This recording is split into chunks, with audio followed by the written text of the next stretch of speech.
Yosemite, I said before I started that I was going to do something that was natural, not because I am, just a, what's the word? Environmentalist? An environmentalist, but because I think that's what people benefit from when they go to these kinds of places. Therefore, I wanted to go back to that whole idea of nature being the greatest designer that I ever met.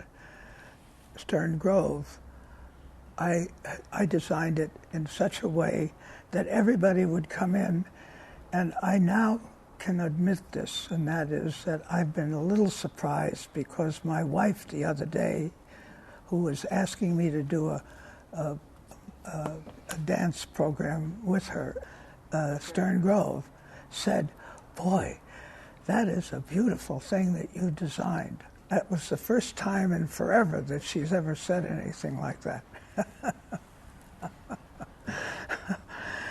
And I accepted it, you see. And then also I had to admit that we've brought in boulders from China.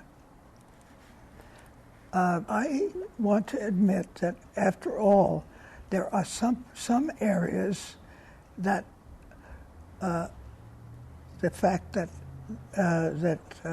it's man-made is valid, and you ought to start out by saying we're going to do something that's man-made, but not change all the constraints. Here's some constraints that go along with it.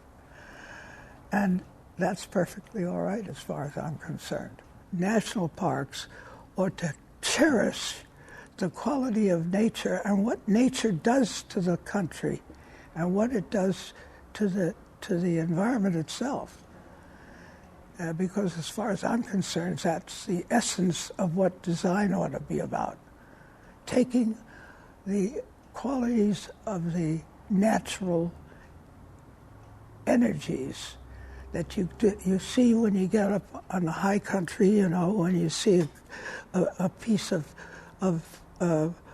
landscape fall down, for example, and then you start to learn what nature is really about.